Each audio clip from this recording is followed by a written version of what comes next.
오늘 말씀은 요한계시록 하늘나라에서의 예배, 그 예배의 장면을 감격적으로 우리에게 보여줍니다. 이 생물들이 날면서 6날개로 끝없이 외치는데 거룩하다, 거룩하다, 거룩하다. 아마 누구든지 그 현장에 한번 살짝 엿보기라도 했으면 그 감격의 현장에 가슴이 터질 듯이 그렇게 기뻤을 것이다 생각합니다. 여러분은 예배를 드리면서 가슴이 터질 것 같은 꽉 찬 평안과 기쁨과 행복이 충만한 그런 예배를 경험해 보신 적이 있으십니까? 그때가 언제셨나요? 저는 제가 드렸던 많은 예배가 있지만 특별히 지금으로부터 25년 전 대학교 때 참석했던 수련회 생각납니다.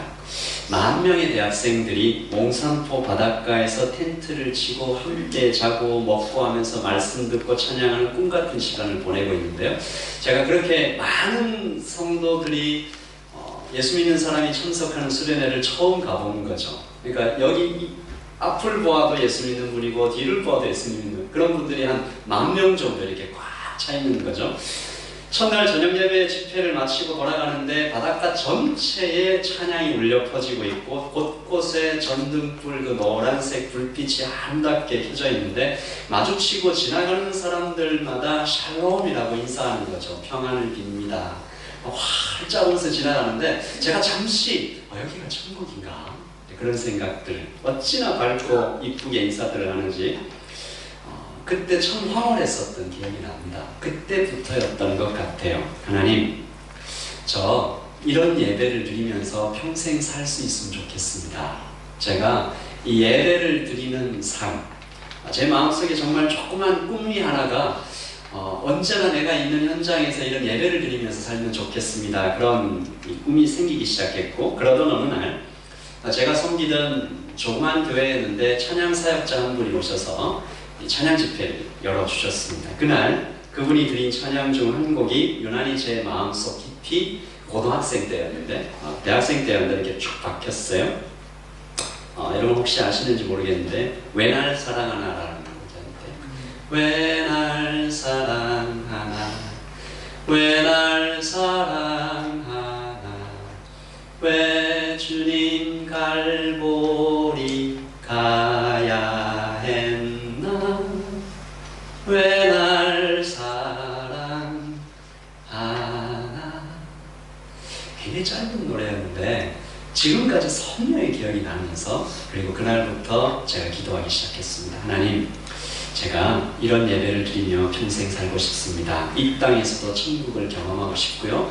바로 저기에 저렇게 노래하면서 이 온 교회를 행복하게 만들어주는 저분처럼 찬양사역자로 살고 싶습니다. 여러분, 이 땅에서도 천국을 경험할 수는 없을까? 이 땅에서도 하나님의 사람들이 모여서 예배할 때 하늘이 땅에 임하는 그 신비를 경험하면서 살 수는 없을까? 눈물도 아픔도 이겨내고 제가 방금 우리 아이들한테 얘기했지만 천국 같은 고통도 애통도 추위도 더위도 서로가 서로를 사랑하기에 시간이 부족함을 느끼면서 하나님으로 가득 찰 수는 없을까? 19년 전 제가 뉴질랜드에 첫 발을 디딥니다. 영주권도 없고 통장에 돈도 바닥을 보이면서 말라갈 때 지금 제 아들 준이가 이제 그 유모차를 타고 가야 되는 그런 시절이었죠. 유모차를 끌면서 교회 새벽 기도를 나가면서 주님께 드렸던 3가지 기도가 있었습니다. 첫째, 하나님 비를 피할 지붕을 주소서. 둘째, 영주권을 주십시오. 그리고 셋째, 하나님 이 앞에 2개만 되면 저는 그저 평생 찬양하며 살고 싶습니다. 예배사역자로 살게 해주십시오. 이것들이 하나씩 이루어져 가는 과정이 19년이었고요. 여기에 시간과 믿음 다 필요했지만 지금 돌아보면 하나님께서 이 3가지 기도 다 넘치게 응답해 주신 것 같습니다. 비록 렌트집이지만 낯선 땅인 이곳에 사는 동안 잠잘 곳이 없어서 비 맞은 적이 제가 한 번도 없었고 영주권을 더디 주셨지만 하나님 그 시간 동안 하나님 내가 이 땅에 있을 이유를 발견하게 하시고 예배 드릴 교회도 허락해 주시고 충만한 예배의 기쁨을 누리는 사역자로 저를 여기에 세워주셨으니 여러분 기도를 열심히 하십시오. 아멘. 구체적으로 하십시오. 지금 생각해보면 조금 이렇게 약삭빠른 생각도 드는데 그때 기도를 좀 크게 할걸 뭐 이런 생각도 듭니다. 이처럼 하나님을 예배하고 예배하는 그런 자에게 주께서 축복을 주시는 것을 우리가 경험합니다. 성도 여러분, 한 번의 예배가 몇십 년을 걸쳐서 기도해왔던 것을 이루기도 합니다.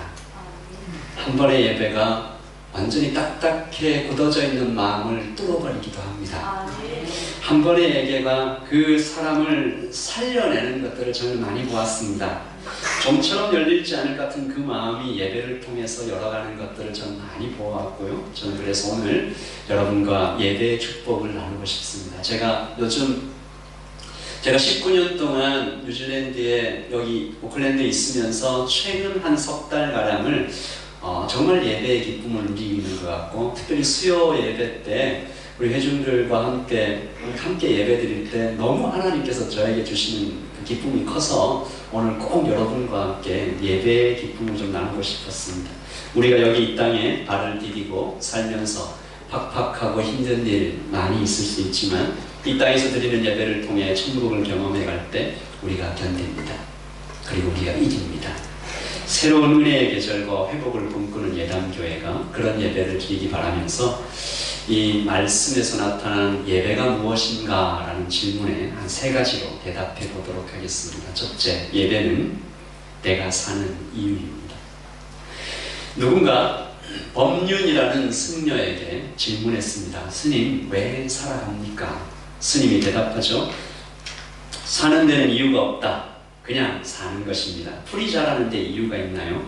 토끼가 자라가는데 이유가 있습니까? 없잖아요.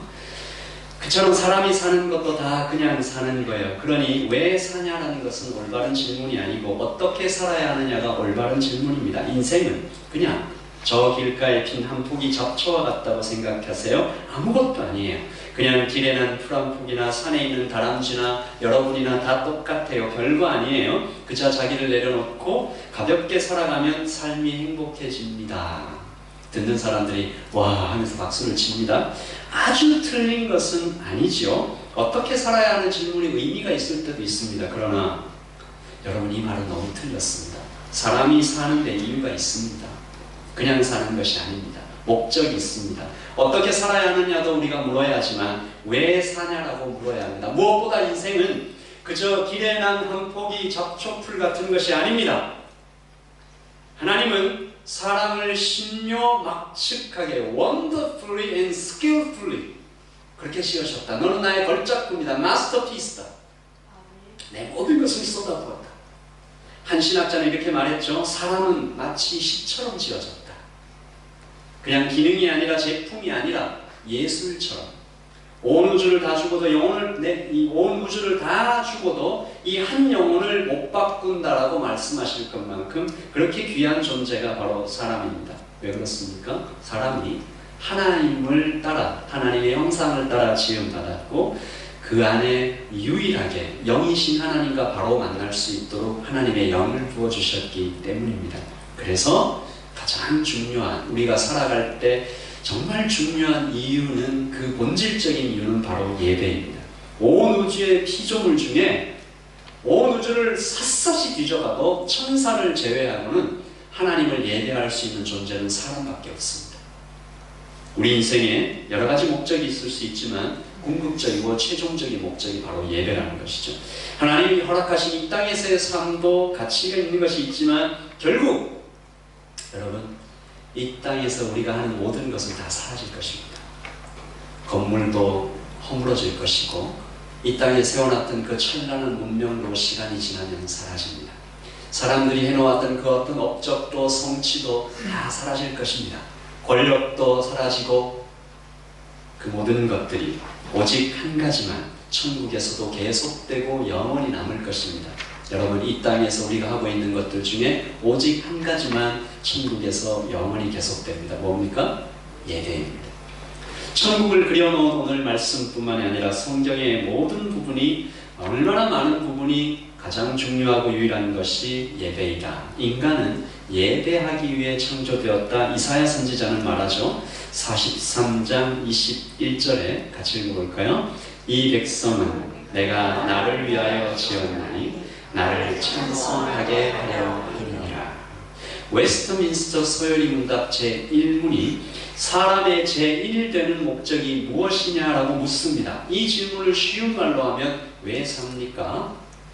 왜 공부합니까? 왜 일합니까? 왜 결혼하려고 합니까? 왜 돈을 벌려고 합니까? 왜 그렇게 우리의 삶은 이 땅에서 영이 되어야 하는 것일까요? 라고 물었을 때 성경적인 답이 이것이라는 겁니다. 사람의 제일 되는 목적은, 잘 따라하실까요? 하나님을 영화롭게 하는 것과 그를 영원토록 즐거워하는 것이다. 한 번 더 해볼게요. 하나님을 영화롭게 하는 것과 영원토록 그를 즐거워하는 것이다. 이것이 사람의 첫 번째 되는 목적입니다. 다른 모든 것은 다 부수적인 것이죠. 우리가 이렇게 공동체로 모여드리는 이 공예배를 얘기할 뿐만이 아니라 우리의 삶에서 드리는 모든 예배가 바로 이러한 사람의 제일 되는 목적에 부합된 것입니다. 둘째, 같이 읽어볼까요? 예배는 시작. 오직 하나님만 바라보는 것이다. 4장 2절입니다. 우리 말씀 읽어볼게요. 내가 곧 성령에 감동되었더니 보라 하늘의 보좌를 베풀었고 그 보좌에 앉으신 이가 있는데, 같이 읽어보죠. 앉으신 이의 모양이 벼곡과 홍보석 같고 또 무지개가 있어 보좌에 들렸는데 그 모양이 녹보석 같더라. 사도 요한이 하늘에서 벌어지는 예배를 이렇게 보고 있는데 그가 가장 먼저 본 것이 보좌와 그 보좌에 앉으신 하나님이었습니다. 24장로도 하나님 보고 있고 7영도 하나님 보고 있고 내 생물도 오직 한 곳만 딱 쳐다보고 있는데 그것이 보좌에 앉으신 하나님이었습니다. 마치 그들 자신도 없는 것처럼 하나님께 모든 것을 고전하고 있는, 드리는 것을 볼 수 있는데, 그러므로 우리 예배의 모든 중심은 하나님이어야 합니다. 그러므로 하나님이 뭘 보시는지, 하나님이 뭘 기뻐하시는지, 하나님께 무엇을 드려야 하는지 그의 마음을 잘 살펴야 할 것입니다. 이것을 모르는 사람은 없는 것 같아요.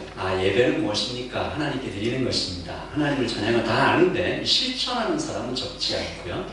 그리고 우리 주위에 아주 많은 잘못된 예배들이 넘쳐 있는 것 같습니다. 참 예배도 있고 거짓 예배도 있다.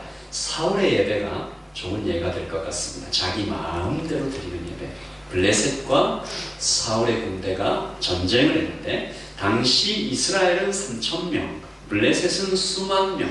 사울은 하나님보다 블레셋을 더 두려워하기 시작했습니다. 그래서 이 전쟁을 해야 되는데 사무엘이 와서 예배 드리고 전쟁을 시작해야 되는데 자꾸 늦게 오시니까 그냥 예배를 드려버립니다. 자기 마음대로. 사울이 후에 변명하죠. 백성이 자꾸만 흩어져가고 탈영병도 생기는데 사무엘 당신은 오지도 않고 블레셋 군대는 여기 가까이 와서 우리를 공격할지 몰라서 내가 너무 급해서 할 수 없이 내가 먼저 그냥 내 마음대로 제사 드렸다. 내가 편한 대로 내 생각대로 드렸다. 마치 주일날 럭비 월드컵 경기가 있으니까 그러면 우리 교회는 토요일에 대신 예배를 드리자 라고 결정한 한 키위 교회를 보는 것 같습니다. 현재 실제로 있었던 일입니다. 사울은 나중에 하나님께서 다 없애라고 말하신 것들까지 챙겨와서 이렇게 얘기합니다. 여러분, 이 말이 굉장히 아이러니합니다. 이것들을 하나님께 드려 예배하면 하나님께서 얼마나 좋아하시겠습니까? 즉, 거꾸로 얘기하면 뭐죠? 하나님께 불순종한 것들을 가지고 와서 하나님께 드리면 하나님이 기뻐하신다. 말도 안 되는 얘기죠. 지금도 이런 예배가 곳곳에서 드려지고 있음을 안타깝게 바라봅니다. 예배의 본질은 사라지고 형식만 갖춰지고 있습니다. 엄숙하게, 규모 있게, 자세를 바로 하고, 옷은 이렇게 입어야 하고, 노래는 이런 형식으로 불러야 하고, 경건해 보이고, 형식은 잘 지켰지만, 아름답고 좋은 것으로 잘 채웠지만, 거기에 마음이 없을 수도 있다는 것입니다. 또 어떤 이들은 그러면 안 되고, 그러면 이제 예배 형식을 자유롭게 하자. 기도도 자유롭게, 찬양도 최신 모던 락 스타일로, 강단도 극장이 무대처럼, 설교자도 편안한 복장으로 청바지 입고 반바지 입고, 그래서 자유롭게 하자. 그런데 그곳에도 하나님의 마음이 보이지 않을 수도 있습니다. 음향 장비와 조명, 무대 장치 최고의 뮤지션들이 있어도 더 좋은 예배가 드려지지 않을 수도 있습니다. 사랑하는 우리 예담의 성도 여러분, 예배 잘 드리고 계십니까? 예배 잘 드리고 계십니까? 여러분 개인적으로 여러분이 가정에서도 개인적으로도 예배 드리시지만 여기 예배당의 문을 열고 들어오시면서 공동체가 함께 드리는 이 축제 예배에서 하나님을 만날 것에 대한 기대가 있으십니까?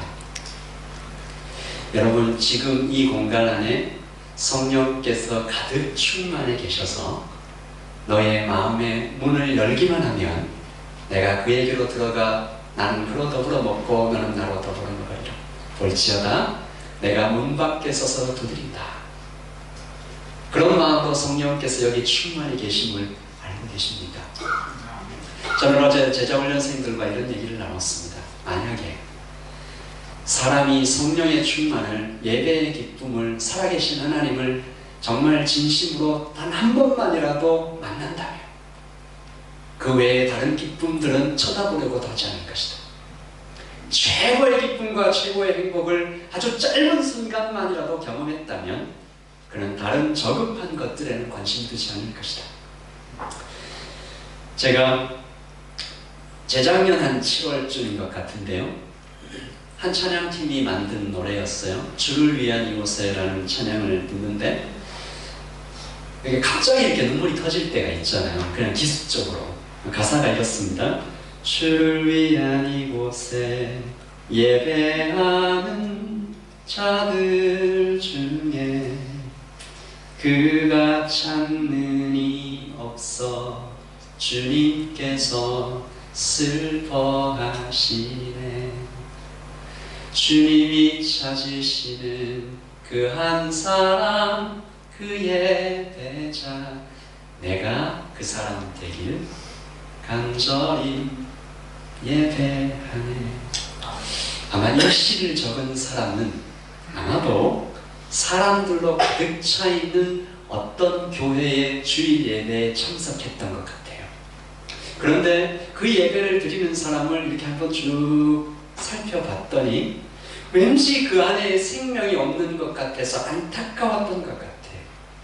탁월한 예배 인도자도 있고 좋은 음향 장비도 있고 화려한 조명도 있고 영상이 화려하고 그렇게 지나가지만 가슴을 치며 자신을 드리는 예배자들은 많지 않음을 보면서 안타까워했던 것 같아요. 그러므로 사랑하는 성도 여러분, 좋은 예배는 어떻게 드려집니까? 좋은 예배는 좋은 예배자들이 드리는 것입니다. 제가 여기 여기 수요 예배 때 이렇게 예배를 드리면서 참 놀랍고 감사한 것은 저 기타 하나로 예배하잖아요. 아무런 악기도 없이, 그 싱어도 안 계시잖아요. 근데 그 예배가 얼마나 깊고 아름다운지, 그 수요 예배에 오셔서 예배하고자 하는 그 마음들이 모이니까 그 예배가 정말 깊고 아름답고 감격적이고 풍성한 겁니다. 삶의 중심에 여러분 하나님을 모시고, 여러분 오늘 이 주일 예배에 오시는 분들이 월요 예배, 화요 예배, 수요 예배, 목요 예배, 금요 예배, 토요 예배를 드리다가 주일 예배로 모이면 주께서 기뻐하시는 예배로 폭발하는 것입니다. 이것은 교회로 오라는 얘기가 아닙니다, 여러분. 가정에서 월요 예배, 직장에서 화요 예배, 그 모든 하루하루가 예배가 되다가 와서 주일날 예배를 계속하던 그 마음을 가지고 와서 예배했을 때 여기에서 그 예배가 폭발하는 것이죠. 저도 사실은 여기 앞에서 제가 찬양을 인도하면서 여러분들 제가 얼굴을 보잖아요. 여러분 물론 그 표정으로 모든 것을 제가 판단할 수는 없습니다. 그러나 저도 좀 안타까울 때가 있어요. 오셨는데 주일날 귀한 시간을 이렇게 예배하러 오셨는데 왜 하나님께 드리는 그 기쁨은 보이지 않는 것 같을까? 여러분, 예담교회가 이렇게 모여서 하나님께서 가장 기뻐하시고 가장 깊고 가장 아름답고 가장 충만한 예배로 드릴 수 있습니다. 아멘. 여러분, 내일부터 시작되는 일주일을 하나님의 예배로 가득 채우면서 하나님만 바라보시는, 조명도 없고 장비가 없고 심지어 예배 찬양팀이 실수를 해도 거기에는 하나님이 기뻐하심과 임재가 있을 수 있다.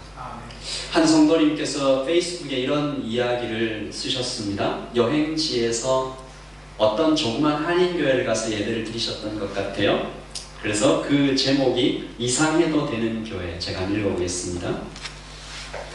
약속된 예배 시간이 다 되었는데 찬양팀이 양해를 구한다. 키위 예배가 늦게 끝나서 예배가 10분 늦어질 것 같습니다. 조금만 기다려주세요. 남편과 나 사이에 소리 없는 눈빛이 오갔다. 이거 불안한데. 드디어 찬양으로 예배가 시작되었고 코드 한 번에 한음씩 꼭 틀리는 반주자의 애매한 피아노 반주에 맞춰 나만큼이나 고음을 힘들게 소화해내는 여성 싱어 두 분과 함께 두 곡을 찬양했다. 이상했다. 예배 전에 열심히 준비하던 것 치고 너무나 많이 틀리는 찬양팀도 그랬고 그에 비해 아무렇지도 않은 교인들 반응도 그랬다. 그때 마치 내 마음을 읽기라도 한 것처럼 목사님께서 말씀하셨다. 우리 교회는 이상해도 괜찮은 교회입니다. 이상한 우리라도, 실수가 많은 우리라도 하나님께서는 기뻐하십니다. 이건 무슨 말일까? 앞줄에서 신나게 떠들던 3명의 초등학생은 목사님, 방학이라 너무 심심해요 소리를 지른다. 서리 집사를 모집 중인데 한 명의 교인이 지난주에 등록해줘서 너무나 고마웠다고 감사 인사를 전하신다.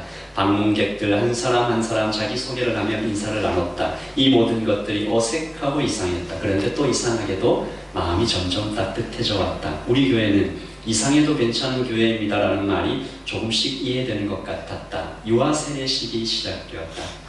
두 쌍의 부모가 아이를 품에 안고 강대상 앞에 무릎을 꿇었다. 목사님은 유아 세례에 대해 왜 행해야 하는지, 구약의 할례로부터 시작되어 절대자의 선택하심에 대한 권위를 인정하는 자세를 설명해 주었다. 아이에게 세례를 베푸는 시간이 되었다. 모든 교인들이 자리에서 일어나 함께 서약했다. 이 아이가 그리스도의 지체로 자라는 데에 교회로서 함께 기도하고 헌신하겠습니다. 나는 어제 처음 만난 그 2명의 아이가 하나님의 교회로서 장성할 때까지 기도하기로 그 자리에서 함께 약속했다. 어쩐지 눈물이 날 것만 같아서 입술을 몇 번이나 깨물었다. 이어진 성찬식. 이제껏 내가 몇 번이나 참석했을는지 셀 수 없이 여러 번 드렸던 성찬식 중에 한 번에 불과했던 이 초라한 성찬식 덕에 나는 기어코 눈물을 흘리고 말았다. 동그란 빵덩어리를 들고 나온 목사님은 성찬식의 의미를 앞줄에 앉은 꼬마들도 이해할 수 있을 정도로 자상하게 설명하셨다. 이 빵은 예수님의 몸입니다.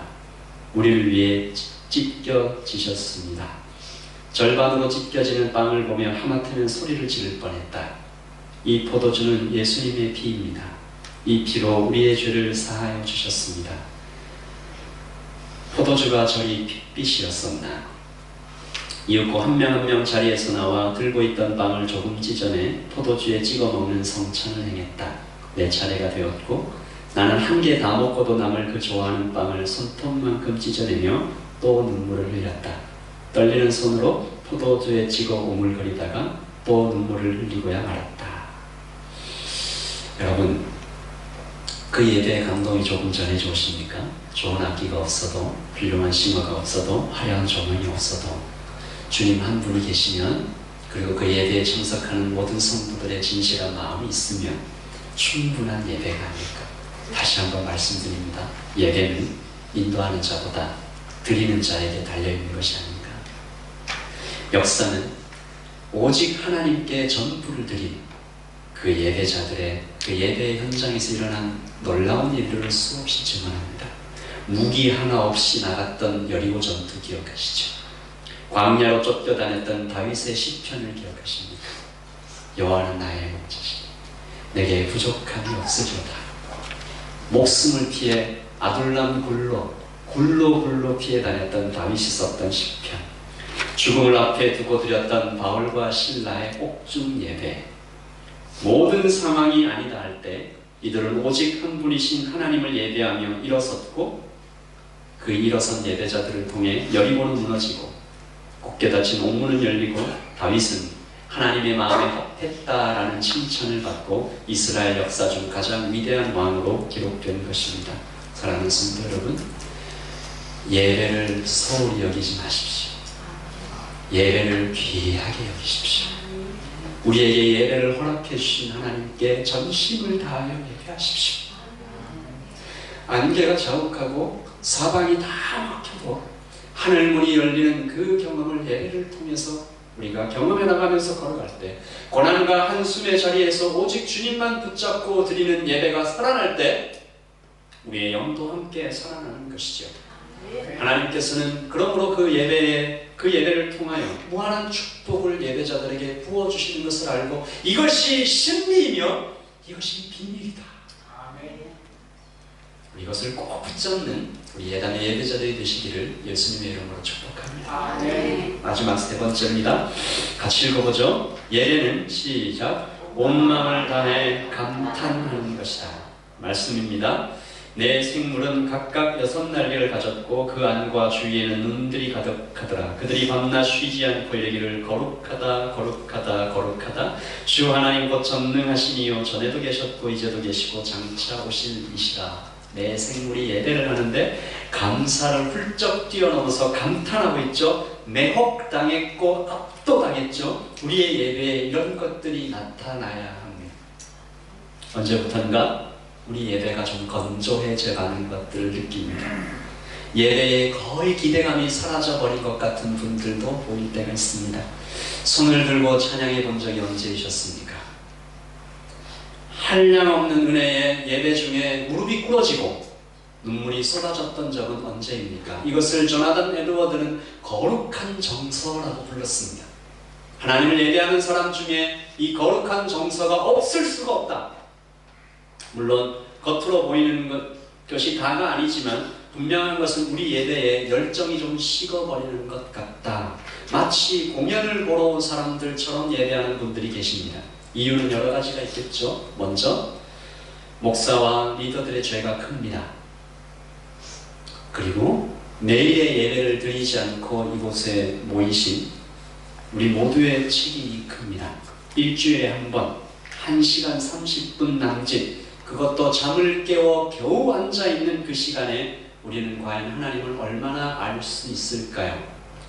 그럼 그 정도의 시간을 들이면서 우리는 말합니다.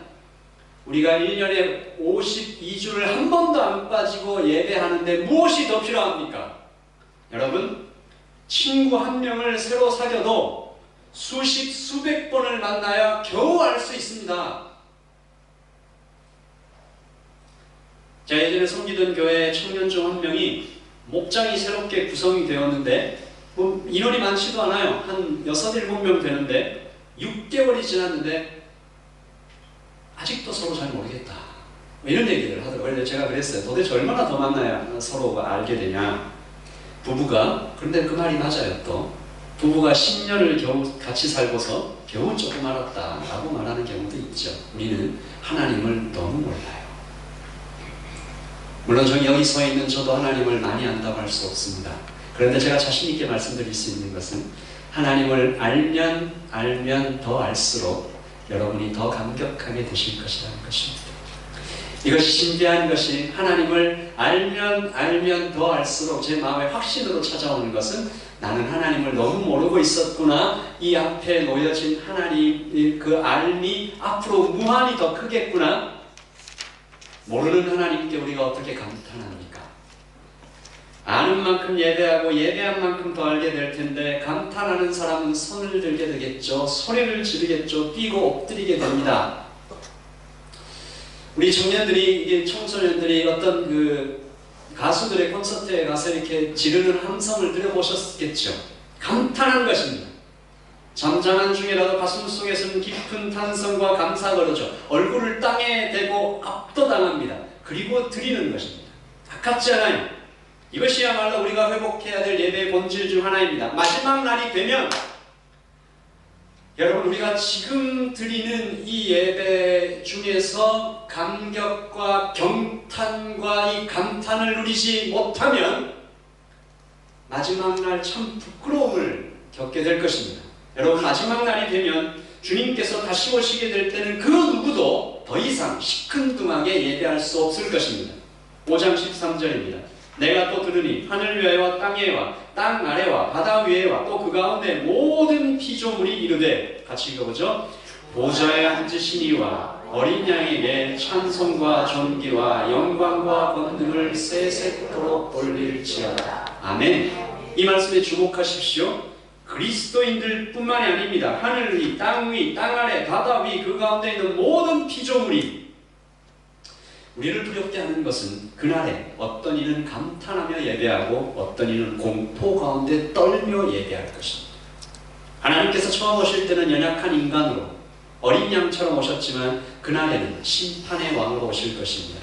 제가 지난주 수요 예배 때 잠깐 말씀을 전하였지만 여러분, 마지막 때가 아주 가까이 와 있습니다. 모퉁이만 돌면 심판의 왕으로 오실 하나님 앞에 왕들과 방백들은 그 전까지 하나님을 거역하고 무시했던 사람들이 말하기를, 제발 저 산으로 나를 덮어 그리스도의 진노에서 나를 가려달라고 울부짖는 광경이 요한계시록에 기록되어 있습니다. 유튜브에서 동영상 하나를 보았습니다.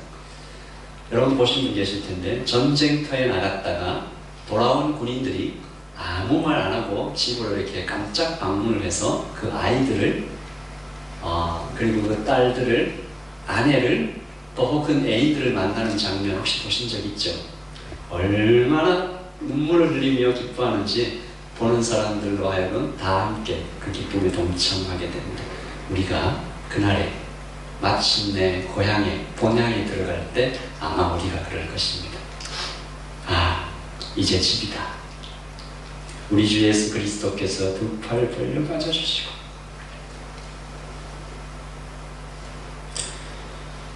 먼저 간 신앙의 선배들이 환하게 웃으면서 수고가 많으셨습니다. 그렇게 반겨주시는 것, 주께서 사도 요한에게 이리로 올라오라 라고 말씀하실 때 그는 고향을 느끼지 않았을까? 요한은 갈릴리 다소가 아니라 천국이 자신의 고향임을 절실히 느꼈을 것입니다. 그래서 4장 1절에 노래하죠. 이 일 후에 내가 보니 하늘에 열린 문이 있는데 내게 들은 바 처음에 내게 말하던 나팔 소리 같은 그 음성이 이르되 이리로 올라오라. 이후에 마땅히 일어날 일을 내가 내게 보이리라. 요한은 이때의 경험을 마음속에 간직하고 밤모섬에서 그 긴 시간을 하나님을 사랑하며 모퉁이만 돌면 만나게 될 주님을 그리워하며 그 영광을 감탄하며 살았습니다. 사랑하는 예담의 성도 여러분, 우리는 예배하기 위해 태어났고 예배하기 위해 거듭났고 예배하기 위해 이 땅을 살아가며 마침내 천상에 가서 가장 완벽한 완전한 예배를 드릴 것입니다. 그래서 이 땅에서 누리는 예배 이외의 다른 것들은 여러분을 진짜로 기쁘게 하지 못합니다. 술도, 담배도, 또 여자친구, 남자친구와의 그 쾌락도, 성공도, 돈도, 여러분에게 있는 그 어떤 여러분을 기쁘게 하는 그 어떤 먹을 것과 입을 것과 하나님 거기에서 누리는 그 어떤 기쁨도 여러분을 완전히 기쁘게 하지 못합니다. 아멘. 하나님을 아실 때, 알아갈 때, 하나님께 예배할 때 알면 알수록 감탄할 수밖에 없는 하나님을 오늘뿐만 아니라 매일 삶의 현장에서 예배하시는, 그래서 여러분 목표를 좀 세워보십시오. 이번 주일 예배보다 다음 주일 예배 때는 내가 더 감탄할 수 있도록 하나님을 더 알아가고 싶습니다. 하나님 앞에 나를 더 투명하게 세우고 싶습니다. 하나님의 말씀을 통해서 하나님의 사랑을 좀 더 진하게 느끼고 싶습니다. 그래서 시간 많이 지나 올해 연말쯤 되면 주변에 나를 보는 누구라도 당신의 예배하는 자세가, 그 눈빛이, 그 감탄이, 그 말이, 그 찬양 소리가, 당신의 눈물이 많이 바뀌었습니다. 그때 우리가 비로소 알게 되겠죠. 그 예배가 나의 삶에서 더 비중이 있어지고 더 감탄이 많아지면서부터 나의 인생도 좀 더 풍성해지더라. 내가 좀 덜 화내게 되고 어려운 일이 닥칠 때 좀 덜 어려워하게 되고 조그마한 기쁨도 바람에 흩날리는 풀과 불어오는 바람과 내렵지는 햇빛만 보아도 나의 마음이 경탄하게 되는구나.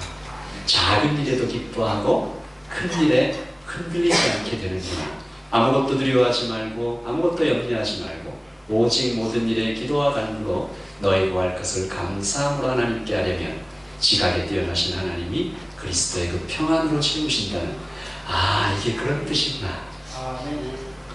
먼저 그의 나라와 그의 일을 구하면 모든 것을 더하여 주신다는 하나님의 말씀이 이런 거구나. 들에 핀 백합화를 보라, 하늘에 나는 새를 보라, 걱정하지 마라. 수고하고 무거운 짐진 자들아 다 내게로 오라, 내가 너를 쉬게 하려는 말씀이 이런 거구나.